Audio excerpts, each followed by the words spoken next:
सवाल है, चाहे सपा की साइकिल दौड़े कौशाम्बी लोकसभा में, चाहे भाजपा का कमल खिले, लेकिन राजा भैया आपकी किंग मेकर बनेंगे तो क्या करेंगे? आपकी पार्टी जाएगी मदद लेने, क्योंकि राज्यसभा में उनसे तो मदद लिया गया, बदले में मिला क्या? उनको धोखा।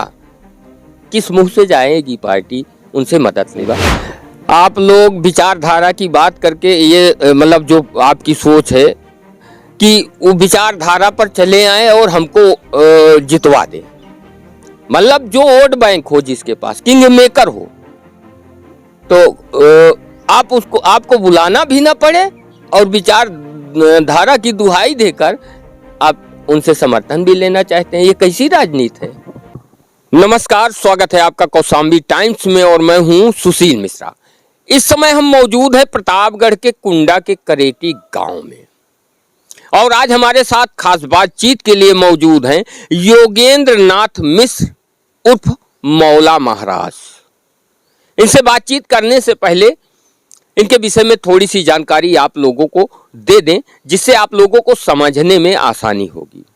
राजा भैया कुंडा विधायक को कौन नहीं जानता, लेकिन 2002 में पहली बार राजनैतिक रूप से चुनौती देने वाले और कुंडा के निवासी योगेंद्र नाथ मिश्र उर्फ मौला महाराज हैं। लगातार विचारधारा की लड़ाई चलती रही, 25 वर्ष से ज्यादा हो गया है। निडर और निर्भीक हैं, भारतीय जनता पार्टी के नेता हैं। कुंडा के अलावा नवाबगंज, प्रयागराज के नवाबगंज विधानसभा से भी अपना दल और भारतीय जनता पार्टी के गठबंधन से चुनाव इन्होंने लड़ा। आज हमारे साथ खास बातचीत के लिए मौजूद हैं, क्योंकि इस समय लोकसभा का चुनाव चल रहा है और कौशाम्बी लोकसभा की स्थिति क्या है। भारतीय जनता पार्टी से तीसरी बार विनोद सोनकर चुनाव लड़ रहे हैं, तो समझने का प्रयास करेंगे कि कौशाम्बी में क्या कमल खिलेगा या साइकिल की स्पीड बढ़ेगी। स्वागत है मौला जी आपका। बहुत बहुत धन्यवाद। कौशाम्बी टाइम्स के आप जिस तरह से आपने पूरे क्षेत्र में, पूरे कौशाम्बी लोकसभा क्षेत्र में, कुंडा में, प्रतापगढ़ में आपने काम किया है निष्पक्ष तरीके से, उसके लिए मैं आप लोगों का आभार व्यक्त करता हूं, अभिनंदन करता हूं। इनके विषय में थोड़ी सी जानकारी आप लोगों को और दे दें। 2014 के पहले 2009 और 2014 के बीच में जब केंद्र में कांग्रेस की सरकार थी और प्रधानमंत्री मनमोहन सिंह थे, तो कांग्रेस के भ्रष्टाचार से भारत में एक आंदोलन खड़ा हुआ। उस आंदोलन को की अगुवाई अन्ना हजारे कर रहे थे। भारत के लोग परेशान हो गए थे और कांग्रेस सरकार को हटाने की मन में विचारधारा चल रही थी। एक तरह से कहा जाए कि कांग्रेस के विरोध में आंधी चल रही थी। भारतीय जनता पार्टी से प्रधानमंत्री पद के उम्मीदवार और प्रधानमंत्री का चेहरा बनते हैं नरेंद्र मोदी जी। 2014 में यहां से वर्तमान सांसद और वर्तमान प्रत्याशी विनोद सोनकर को टिकट मिला। विनोद सोनकर जब पहली बार कुंडा में आए तो भाजपा का झंडा उठाने वालों में पहले शख्स थे योगेंद्र नाथ मिश्र उर्फ मौला महाराज और साथ ही साथ यहां के ठाकुर प्रकाश सिंह थे। इस बात को अभी हाल ही में स्मृति ईरानी कौशाम्बी के स्टेडियम में आई थी, तो भरे मंच से विनोद सांसद जी ने कहा था, जिसका रिकॉर्ड मेरे पास है।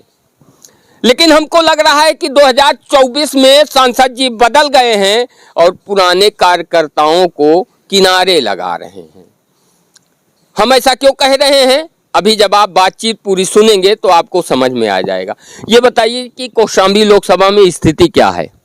कौशाम्बी लोकसभा में माननीय हमारे प्रधानमंत्री मोदी जी के नेतृत्व में हम लोग चुनाव लड़ रहे हैं और उनकी मोदी की गारंटी जो है 14 से लेकर 24 तक जो 10 सालों का ये बीच में रहा समय, इसमें मोदी जी ने साबित किया है कि मैं आज तक के जितने भी प्रधानमंत्री हुए हैं उसमें और लोगों से मैं बेहतर हूँ। और उनकी इस बेहतरी का कारण ही है कि हम लोग कौशाम्बी लोकसभा को चुनाव को जीतेंगे और विनोद सोनकर पुनः तीसरी बार हमारे यहाँ से सांसद चुन के आएंगे और विकास के आधार पर, सनातन के आधार पर, सामाजिकता के आधार पर हम लोग ये चुनाव जीतेंगे। एक सवाल है, 2014 में जब विनोद सोनकर यहाँ पर चुनाव लड़ने आए तो पहली बार आपने उनका झंडा उठाया और धीरे धीरे कारवां बढ़ा। 2019-2014 में बिना आपके एक कदम भी नहीं चलते थे। कुंडा में यदि आना हो तो आपको फोन करके आते थे, लेकिन 2024 में क्या आपको किनारे लगाया जा रहा है? नहीं नहीं, ऐसा नहीं है। 2014 में मैं अकेला नहीं था, मेरे साथ सांसद जी के साथ पूरी टीम लगी हुई थी, बहुत सारे लोग थे और उसमें कम से कम 7-8 लोग इस तरह के थे। उस समय भारतीय जनता पार्टी के साथ कोई खड़ा होना नहीं चाहता था, लेकिन सांसद जी के ऊपर भरोसा करके सारे लोग निकले। उसमें और बहुत सारे लोग हैं, मैं अकेला नहीं था। तो सब लोगों का सहयोग रहा, मोदी जी का विश्वास रहा और माननीय सांसद विनोद सोनकर जी की मेहनत रही, लगन रही, जिसकी वजह से रही। और किनारे लगाने वाली बात आज आप पहली बार कर रहे हैं, मुझे तो नहीं पता है कि किनारे लगाने का या इस तरह का कुछ करने का आपके पास कहाँ से क्या मामला मिला। बाकी पार्टी का जो आदेश निर्देश हो रहा है, हम लोग सारी बैठकों में, सारी मीटिंग में, नुक्कड़ सभाओं में हम लोग जा रहे हैं, बैठ रहे हैं और सांसद जी को हम लोग पूरा अपना समर्थन देकर इस चुनाव को जितवाएंगे। मैं तथ्यहीन बात नहीं करता। किनारे लगाने की बात की है तो उसे प्रमाण के साथ आपसे बात करूंगा। अभी हाल ही में ओसा चौराहे पर गेस्ट हाउस, कलश गेस्ट हाउस में ब्राह्मण प्रबुद्ध सम्मेलन किया गया। बाबागंज से मनोज तिवारी जी थे, प्रतापगढ़ से शिवप्रकाश सेनानी जी थे। कुंडा के आप प्रमुख चेहरा हैं ब्राह्मणों में, लेकिन आप कहाँ थे? नहीं, ऐसा नहीं है। उसमें प्रबुद्ध सम्मेलन में हमको भी माननीय सांसद जी ने फ़ोन किया था। उन्होंने कहा था कि मौला भाई आप आ जाइए, माननीय उप मुख्यमंत्री पाठक जी आ रहे हैं। तो उन्होंने हमको फ़ोन किया था, मैं किन्हीं कारणवश वहाँ पहुँच नहीं पाया। बाकी ऐसा नहीं है, दरकिनार नहीं किया जा रहा है। हम लोग पार्टी के कार्यकर्ता हैं, जो छोटा बड़ा काम मिलेगा उसको हम लोग पूरे तन्मयता के साथ करते हैं और उसमें ये नहीं देखा जाता कि कितना बेट मिल रहा है, कितना बेट नहीं मिल रहा है, क्योंकि हम लोग संघ से प्रशिक्षित हैं। विद्यार्थी परिषद से जुड़ा रहा हूँ, भाजपा के साथ खड़ा रहूँगा। तो जो विद्यार्थी परिषद का जो कार्यकर्ता होता है वो हमेशा कुर्सी नहीं ढूंढता, वो तो कोशिश करता है कि अगर हमको ज़मीन पे बैठने को मिल जाए तो मेरे लिए भी वो भी सौभाग्य की बात है। अब पार्टी सर्वोपरि है, पार्टी जो आदेश निर्देश करती है हम लोग अक्षरशः उसी का पालन करते हैं और बाकी ऐसी कोई बात नहीं है। चलिए दूसरा प्रमाण दे देते हैं आपको। अभी नामांकन के दिन जनसभा थी, भरे मंच पे डिप्टी सीएम केशव प्रसाद मौर्य जी थे, तमाम चेहरे थे, आप भी वहां मौजूद थे, लेकिन हमको आप कहां दिखाई दिए? बगिया में। तो जरा बता दें कि जब प्रदेश का जो डिप्टी सीएम मंच पर मौजूद हो, तमाम प्रमुख चेहरे हों, तो बगिया में क्या कर रहे थे, किसका प्रचार कर रहे थे? नहीं, ऐसा नहीं है। आप पूरी जनसभा के बाद हमारी आपकी भेंट बगिया में, जनसभा चल रही थी। अच्छा, तो उसके बाद भेंट हुई थी। दरअसल देखिए कार्यक्रम था, पूरे जिले के 5 विधानसभाएं इसमें शामिल हैं। 5 विधानसभाओं में से सारे लोगों को, पदाधिकारी जो थे, पूर्व प्रत्याशी थे, पूर्व लोकसभा प्रत्याशी थे, विधानसभा प्रत्याशी थे, कई हमारे चेयरमैन हैं, जिला पंचायत अध्यक्ष हैं, सारे पद हैं हमारे यहाँ। तो जाहिर सी बात है कि सब लोग वहाँ उपस्थित रहे। उसकी गैदरिंग बहुत थी, ज़्यादा गैदरिंग थी, जनता की और नेताओं की गैदरिंग थी, ज़्यादा से ज़्यादा लोग पहुँचे वहाँ पर। तो उसमें हमारे एक मित्र है अखिलेश द्विवेदी जी, हम दोनों लोग थोड़ा सा लेट पहुँचे, काफ़ी लेट पहुँचे। जो लेट पहुँचे तो लेट पहुँचने का खामियाजा तो होता है ना, जगह नहीं मिली। नहीं, जगह मिली थी, हम लोग बैठे थे।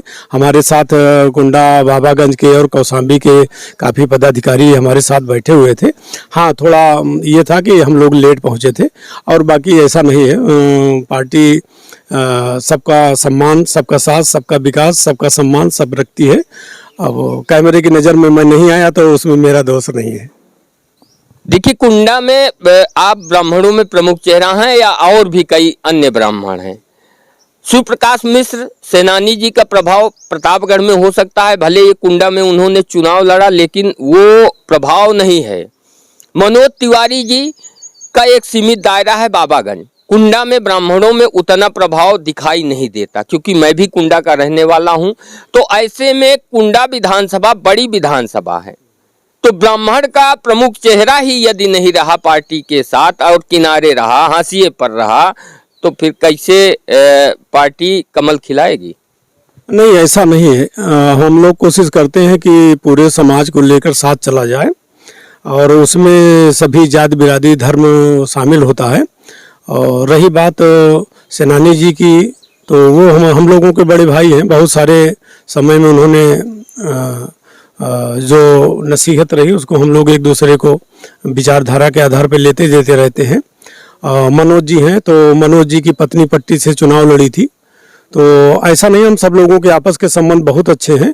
और रही बात कुंडा की, तो कुंडा में ऐसा नहीं है, हमको जिम्मेदारी मिलती रहती है। आप देखे होंगे जब भी सांसद जी आते हैं कुंडा या बाबागंज जब भी आते हैं, तो अब तो चुनाव है, सबकी अलग अलग ड्यूटी लगी है ना। जैसे हमको न्याय पंचायत मिरिया मिला हुआ है, सबको अलग अलग मिला है, तो न्याय पंचायत के हिसाब से हुआ है। बाकी जब भी सांसद जी आते हैं, तो आप देखिए इसके पहले भी, चाहे सोशल मीडिया पे देखिए चाहे जहाँ देखिए, तो अमूमन हम लोग साथ ही रहते हैं, मंच पे भी और किसी भी सामाजिक कार्यक्रम में उठा के देखिए हम लोग साथ रहते हैं।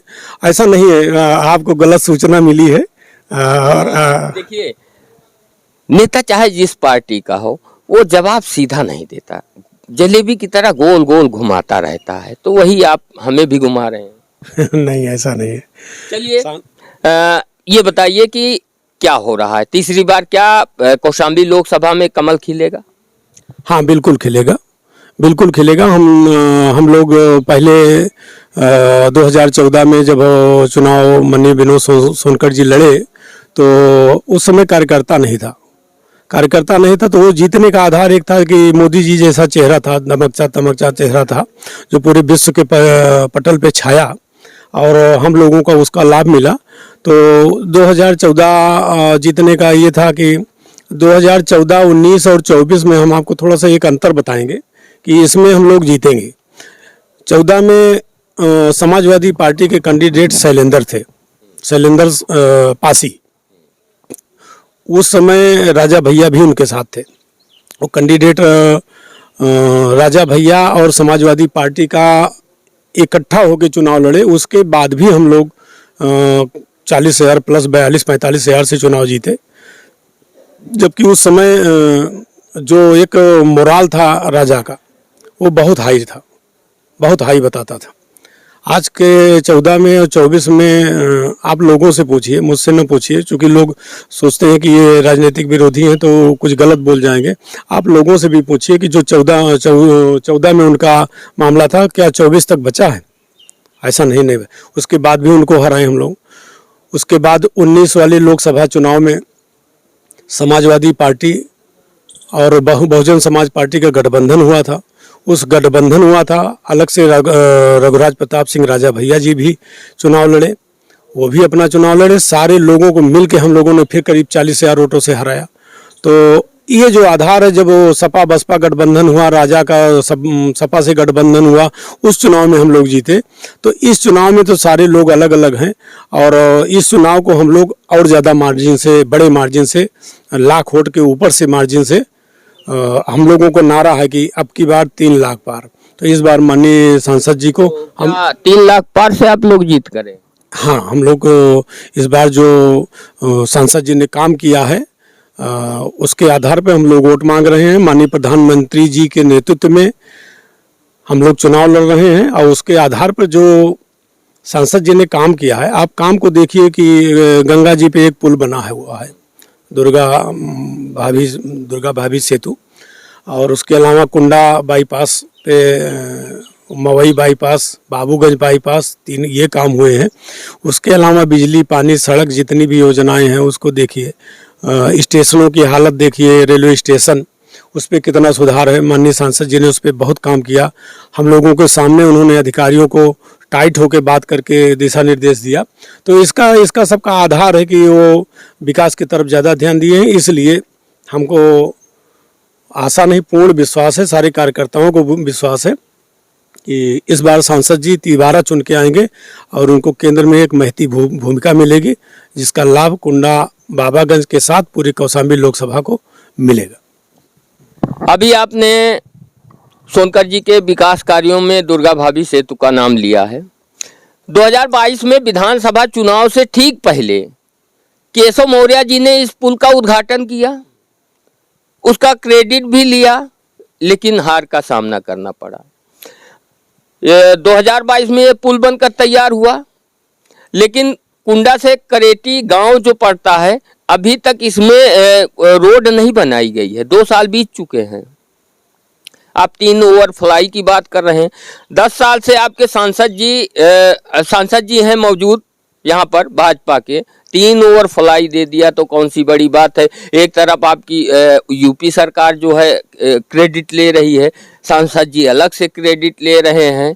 क्या कौशाम्बी लोकसभा के लिए कोई ऐसा प्रोजेक्ट लाए कि जिससे यहाँ रोजगार का अवसर पैदा हो?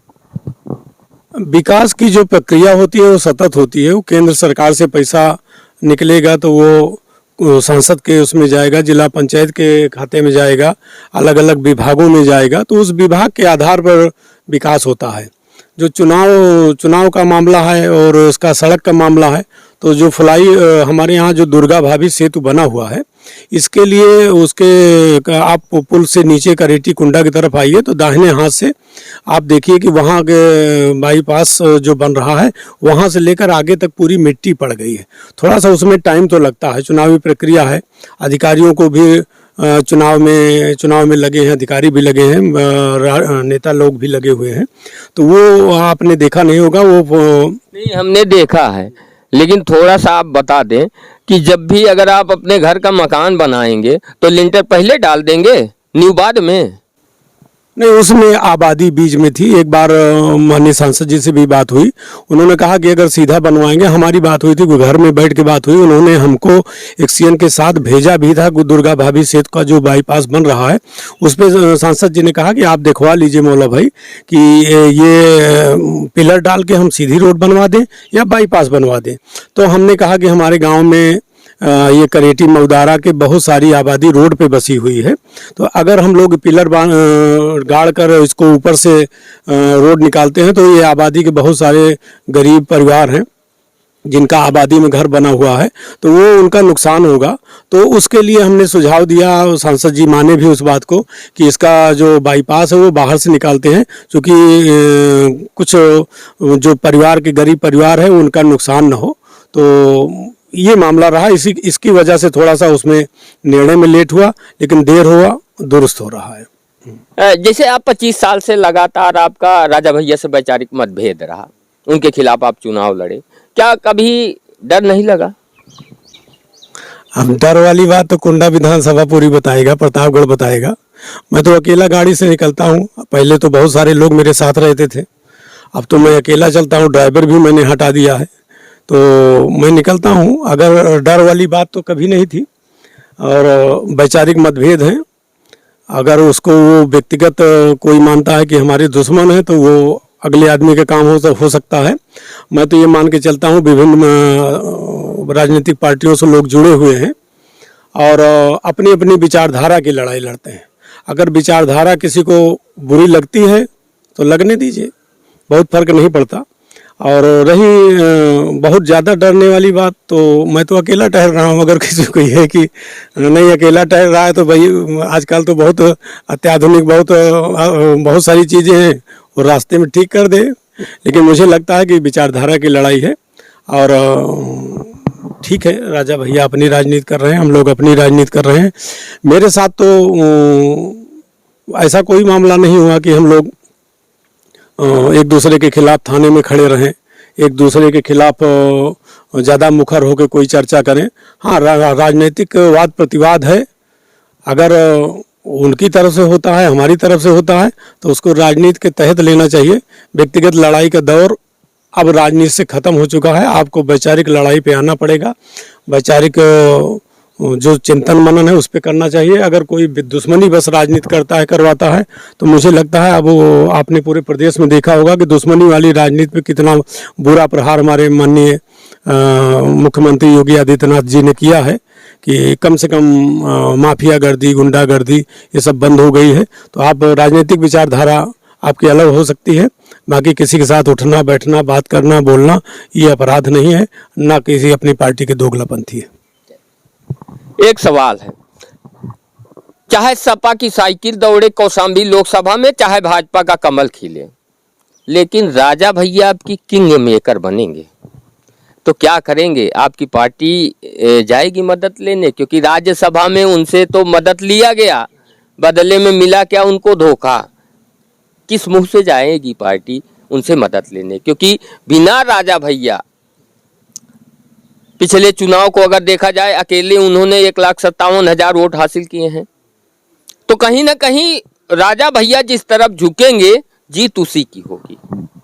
निश्चित तौर पर राजा भैया बड़े नेता हैं और 6 बार से संभवतः विधायक रह चुके हैं, बगल की सीट भी जितवाते हैं। अब चुनाव, इतना चुनाव जीतना एक बड़े हैं। हाँ, इस बार वो चुनाव नहीं लड़ रहे हैं, उनकी पार्टी चुनाव नहीं लड़ रही है, तो उसमें भाजपा को दोष देना ये गलत है कि भाजपा ने नहीं। भाई, भाजपा का चुनाव निशान कमल का फूल है और उनकी पार्टी का दूसरा है, सपा का दूसरा है। तो हम लोग विचारधारा के आधार पर, हमारा मौजूदा सांसद है, 2 बार के सांसद है, तीसरी बार है, राष्ट्रीय मंत्री रहे हैं, विभिन्न कई पदों पे केंद्र में अभी भी बैठे हुए हैं, कई प्रदेशों के प्रभारी भी रहे हैं, तो बड़े नेता हैं। तो उनको तो चुनाव लड़ना था। हम लोग बीच में माननीय गृह मंत्री अमित शाह जी के पास हम लोगों का एक प्रतिनिधि मंडल गया था, कुछ गिने गिने कुंडा बाबागंज के लोग थे उसमें, तो हम लोग गए थे, वहाँ बहुत सारी बातें हुई। तो उसमें एक चीज़ ये है कि बिना किंग मेकर वाली बात नहीं है, अब विचारधारा की बात है। हम लोग तो चाहते हैं कि विचारधारा के आधार पर राजा भैया का समर्थन, उनके लोगों का समर्थन भारतीय जनता पार्टी के साथ रहना चाहिए। चूँकि बहुत समय पर बीच बीच में उनकी जो विधानसभा में बात है या उसके बाहर भी बहुत तरह की बातें हुई हैं, तो विचारधारा वो भाजपा के विचारधारा के ज़्यादा नज़दीक हैं। तो मुझे लगता है कि उनका निर्णय क्या होगा मैं नहीं जानता, क्योंकि हर व्यक्ति अपनी राजनीति करने के लिए स्वतंत्र है, लेकिन मुझे लगता है कि उनको विचारधारा के आधार पर भारतीय जनता पार्टी के साथ अपना समर्थन, चाहे जिस तरह का समर्थन हो, वो करना चाहिए। उससे क्षेत्र में उनकी विचारधारा पे फिर बढ़िया एक मैसेज जाएगा। अब अगर विचारधारा के विपरीत करते हैं तो फिर वो हमको नहीं लगता कि राजनीति का एक स्वस्थ विचारधारा नहीं हो सकती। और थोड़ा सा रोकना चाहूँगा, आप लोग विचारधारा की बात करके ये मतलब जो आपकी सोच है कि वो विचारधारा पर चले आए और हमको जितवा दे, मतलब जो वोट बैंक हो, जिसके पास किंग मेकर हो, तो आप उसको, आपको बुलाना भी ना पड़े और विचारधारा की दुहाई देकर आप उनसे समर्थन भी लेना चाहते हैं। ये कैसी राजनीति है? नहीं, ऐसा नहीं है। ऐसा है कि अभी ये शीर्ष नेतृत्व और जो हम लोगों के ऊपर के लोग हैं वो तय करेंगे कि क्या बात करना है, कैसे बात करना है। अब आपने जो सवाल पूछा है उसका उत्तर मेरे जैसा छोटा कार्यकर्ता नहीं दे सकता। हम लोग पार्टी के छोटे कार्यकर्ता हैं, छोटा बड़ा कार्यकर्ता भाजपा में नहीं होता, हम लोग कार्यकर्ता हैं। और ये सवाल जो है, ये समझ बात करने का क्या कैसे करते हैं, इसके लिए हमारा जिले का नेतृत्व है, हमारे यहाँ चुनाव के प्रभारी बनाए जाते हैं, संयोजक बनाए जाते हैं, सब लोग पूरे चुनाव को लीड करते हैं। हम लोग जो दिशा निर्देश होता है उसका पालन करते हैं। हाँ, एक बात सही बात है कि अगर बात करने का कोई जरिया पैदा होता है, उनसे सहयोग मिल सकता है, तो हम लोगों को लेने में कोई गुरेज नहीं है, बशर्ते ये ऊपर क्या तय होता है, ये हम लोगों के स्तर के ऊपर की बात है। मांगने वाला भिक्षुक होता है और देने वाला राजा होता है। राजा भैया तो वैसे भी राजा हैं। तो जब आप झुक कर जाएंगे, झोली फैलाएंगे, तभी संभव है।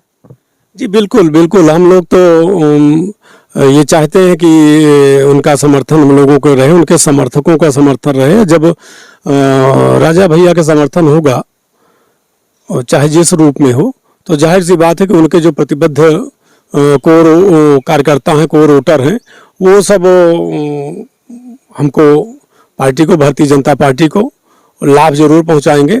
हाँ, उनका स्तर बड़ा है, बात करने में कोई गुरेज नहीं है, बात किया जा सकता है। हम लोगों की राजनीतिक मजबूरियां, राजनीतिक विचारधारा सब अलग अलग हो सकती हैं।